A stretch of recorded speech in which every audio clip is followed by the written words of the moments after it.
Olá, pessoal. Olha, o combate à corrupção no Brasil é sofrido, não é? Muitas decepções. Tivemos, obviamente, avanços importantíssimos, né, com a Operação Lava Jato. Primeiro, tivemos aquele enorme período, um período que se prolongou de banalização da corrupção, que foi, sem dúvida, o maior desserviço prestado ao Brasil pelos que assumiram o poder. E, obviamente, organizaram, idealizaram um complexo e sofisticado esquema de corrupção em nome de um projeto de poder de longo prazo. Ou seja, o que pretendiam era continuar no poder por muito tempo. E aí o Brasil pagou esse preço. O preço da corrupção. Nós tivemos mensalão, tivemos sanguessugas, tivemos o petrolão, enfim, nós selecionamos no país os verdadeiros chupins da República, assaltantes do dinheiro público, que dilapidaram o patrimônio desse país e empurraram o Brasil para esse caos administrativo, né, para aquilo que eu digo sempre, um verdadeiro oceano de dificuldades, obstáculos quase que intransponíveis. Chegamos ao impeachment, mas não foi a solução ideal, porque foi um impeachment pela metade. Nós defendemos muito mais do que o que se fez. Nós queríamos um impeachment completo que levasse junto com a presidente Dilma o vice-presidente Temer, e para que pudéssemos aí realizar uma eleição direta imediatamente e começar a vida nova nesse país. E agora nós estamos verificando que nesta luta de combate à corrupção há percalços incríveis. Hoje, por exemplo, essa decisão da segunda turma do Supremo Tribunal Federal provoca enorme decepção e tristeza. É um retrocesso. É por essa razão que nós temos que aprovar no Congresso Nacional a legitimação da prisão em segunda instância, a legitimação constitucional. Você já deve saber, ou pelo menos alguns sabem, né, que quando nós aprovamos aqui no Senado o projeto que acaba com o foro privilegiado, imediatamente eu protocolei uma proposta de emenda à Constituição, legitimando a prisão em segunda instância, além de incluir nessa proposta outros 2 itens que dizem respeito a subtrair da Constituição, retirar da Constituição prerrogativas que beneficiam os parlamentares. Uma delas que diz respeito à prisão. Se o Poder Judiciário decreta a prisão de um parlamentar, ele só será preso se houver aprovação aqui no Congresso Nacional. Tem que se submeter à votação, à decisão do Poder Judiciário. Então, a minha proposta retira da Constituição. E há um outro dispositivo que poucos conhecem hoje, não é? Que possibilita ao Legislativo suspender ações penais que envolvam parlamentares. Veja o absurdo. É evidente que hoje o Congresso não tem coragem de fazer isso, né? Mas está na Constituição essa prerrogativa. Nós apresentamos também essa proposta de retirada da Constituição desta prerrogativa. E nessa luta de combate à corrupção, eu fui relator, por exemplo, de um projeto que torna crime hediondo o crime de corrupção na administração pública. Aí fui o relator, aumentei as penas, incluí o crime de concussão, o crime de peculato, e esse projeto foi aprovado aqui no Senado e parou na Câmara. Até hoje está lá na Câmara. Há um outro projeto que foi sugestão do ministro Edson Fachin, que trabalha contra a prescrição das ações penais, né? Nós mexemos na legislação para dificultar a ação dos especialistas, advogados regiamente remunerados, que ganham tempo, protelam decisões e, com isso, levam à prescrição ações, fazendo prevalecer a impunidade. Esse projeto foi aprovado na Comissão de Constituição e Justiça, deveria ir à Câmara dos Deputados e, sorrateiramente, a presidência do Senado retém esse projeto e o submete a outra comissão.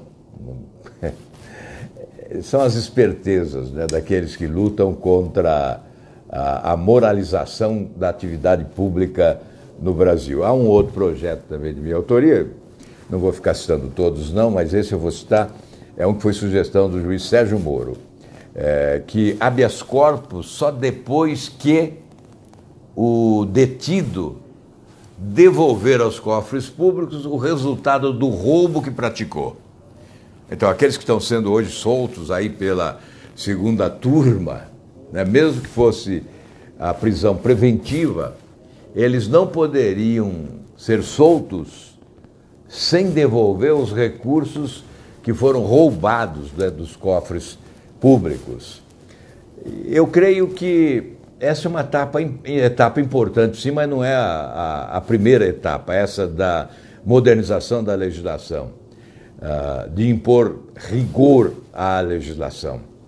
Há etapas anteriores, que é mudar o comportamento na execução da lei, no cumprimento da lei. Porque, infelizmente, supostamente nós elaboramos leis para o bem, para a defesa do bem, para a preservação do bem e para a condenação do mal, para a responsabilização daqueles que praticam o mal, praticam delitos ilícitos, a responsabilização civil e criminal dos envolvidos em escândalos de corrupção, nas falcatruas que ocorrem aqui, principalmente nos bastidores do governo.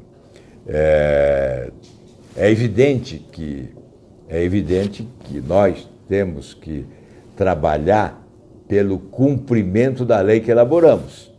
Às vezes elaboramos bem, outras vezes elaboramos mal. Mas mesmo quando elaboramos bem as leis, elas muitas vezes são ignoradas e outras vezes elas são interpretadas ao sabor das conveniências, ao sabor dos interesses localizados. Em algumas ocasiões por pressão política, especialmente aqui no Supremo Tribunal Federal. Não seria o caso de hoje? Não seria a pressão política? Qual foi o ministro que se posicionou contra a libertação desses presos que hoje estão indo para as ruas? Só o ministro Edson Fachin votou contra a soltura desses que foram, obviamente, artífices nesse complexo esquema de corrupção que iniciou lá atrás, né, durante o Mensalão e que veio prosseguindo, chegando ao Petrolão, hoje escancarado aí diante da opinião pública, com todos os artifícios que foram utilizados, né, para pagamento, recebimento de propina, planilha da corrupção, enfim, nós passamos a conhecer codinomes de autoridades brasileiras, né, que se envolveram nesses escândalos. Então, além de lamentar o que está ocorrendo hoje, nessa segunda turma do Supremo Tribunal Federal, nós temos que pedir apoio da população brasileira na preservação da Operação Lava Jato. Vocês acompanham que há poucos dias, na Câmara dos Deputados, iniciou-se coleta de assinaturas para a instalação de uma CPI da malandragem. CPI para investigar a Operação Lava Jato. Veja a que ponto chegamos. Querem investigar os que investigam. Querem tentar punir os que punem. Querem tentar investigar o que investigam a corrupção. Isso é uma tentativa de atemorizar. Não vai funcionar. Não vai funcionar. A Polícia Federal, o Ministério Público e a Justiça de primeira e segunda instância funcionam. Funcionam. Apesar dos que não querem que funcionem. Apesar dos que querem desestabilizar, dos que querem atemorizar, dos que querem confundir a opinião pública. Essas instituições estão dando conta do recado. Eu repito, Polícia Federal, Ministério Público, Justiça de primeira e segunda instância, são instituições públicas que estão reabilitando as nossas esperanças de que é possível fazer com que a justiça derrote sempre a impunidade.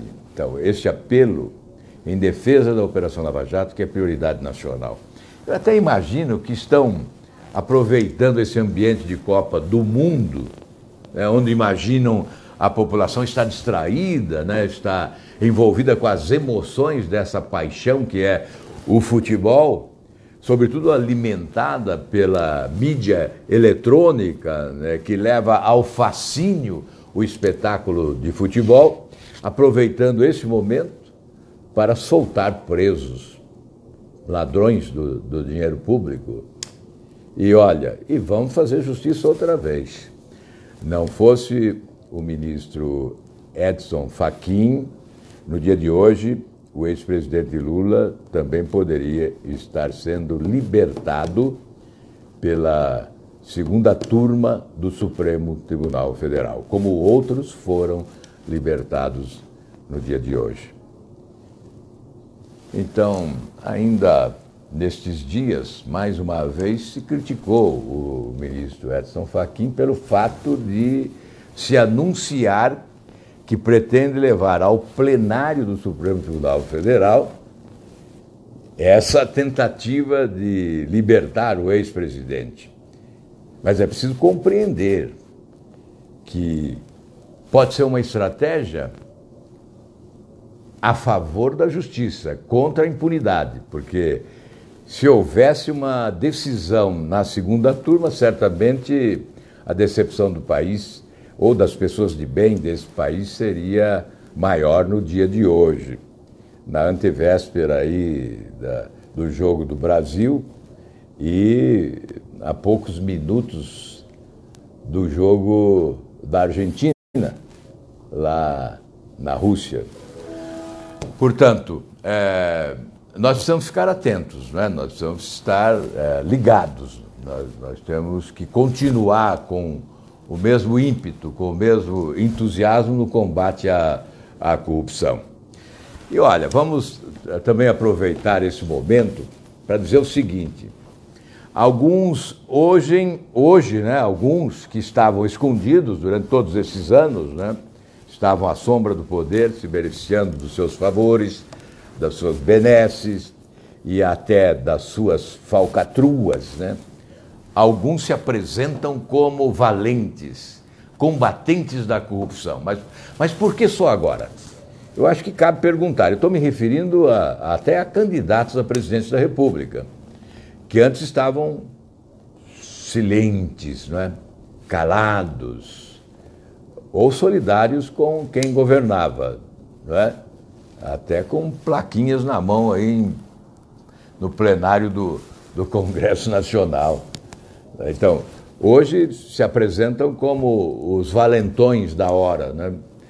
Mas é preciso dizer o seguinte, que a hora da valentia passou. Agora é a hora da construção. Obviamente é a hora da defesa da justiça contra a impunidade. É hora de defendermos a Operação Lava Jato, sim, com todas as forças, para que continue prestando esse serviço ao Brasil, fazendo esta limpeza. Não há como interromper esse processo de investigação em curso e, sobretudo, o processo penal, não é, que tem que concluir. Alguns já foram para a cadeia, mas outros certamente ainda irão para a prisão. E aí cabe ao povo brasileiro, nas eleições, optar por alguém que venha para romper com esse sistema atual. Esse sistema corrupto, esse sistema do balcão, né, do aparelhamento do Estado, do loteamento dos cargos, esse sistema que é fábrica de escândalos de corrupção, porque estabeleceu uma relação de promiscuidade, né, entre os poderes. Então, esse é o sistema que nós sempre combatemos, não é de hoje, Eu venho combatendo esse sistema desde o início. Eu estou me referindo àqueles que aparecem agora, que você pode perguntar onde você estava quando o Brasil estava sendo roubado. Onde você estava quando os cofres públicos do país estavam sendo assaltados por esses ladrões, alguns indo para a cadeia e outros ainda aguardando julgamento. Então, acabar com esse sistema é missão do eleitor, é na eleição agora, é no voto. Tem que escolher quem realmente tem coragem para romper com esse sistema. Eu posso dizer que todos os outros candidatos que estão aí participaram desse sistema, deram sustentação a ele. E eu sempre o combati com toda energia e vigor que foi possível utilizar. Então, hoje, eu venho humildemente dizer a vocês que a nossa proposta principal é a do sepultamento desse sistema de forma definitiva. Eu não estaria nesse enfrentamento se não fosse para isso. Então, nós vamos não só combater no discurso, nós queremos acabar com esse sistema na prática, substituindo-o para valer e de forma definitiva. Eu falo na refundação da República, né? E certamente vamos ter esses dias todos até outubro para explicar e até desenhar, né, o que é a refundação da República. E como nós estamos falando de uma decisão da segunda turma do Supremo Tribunal Federal e que certamente ela recebe a influência política, né? Aliás, mesmo quando o ministro do Supremo decide corretamente, vota corretamente, interpreta a lei corretamente, ele fica sob suspeição porque houve uma indicação política. Por isso é preciso mudar esse modelo de escolha dos ministros do Supremo Tribunal Federal. E isso virá no bojo dessa proposta de refundação da República, substituir essa indicação política pela meritocracia. Os próprios magistrados elegerão uma lista, que pode ser tríplice ou sêxtupla, não é? Submetida ao presidente da República, que escolhe um e submete ao Senado para a sabatina. Então, essa mudança, a Brasília aqui tem uma secura danada. Precisa tomar água, não é? Senão a garganta seca. Então, é preciso mudar esse modelo de escolha dos ministros, até para evitar a suspeição permanente. Eu repito, mesmo quando o ministro acerta, interpretar dessa forma ou daquela outra forma é um direito legítimo que as pessoas têm. Então, quando há uma interpretação diferente da decisão que o ministro adotou, ele fica sempre sob a suspeição, porque houve uma indicação política. Então, há, sem dúvida, uma pressão política sobre o Supremo Tribunal Federal. Por essa razão, a mudança desse modelo de escolha dos ministros do Supremo é uma medida necessária e que é parte desse projeto de refundação da República. Bem, daqui a pouco tem futebol, mas nós vamos continuar aqui no Senado trabalhando. Agora votamos ali numa sessão do Congresso Nacional, depois teremos uma sessão aqui no Senado Federal. E vamos desejar a todos vocês uma ótima tarde. E aqueles que gostam muito de futebol, vamos desejar que sejam felizes aí torcendo pelo Brasil no dia de amanhã. Um grande abraço a todos.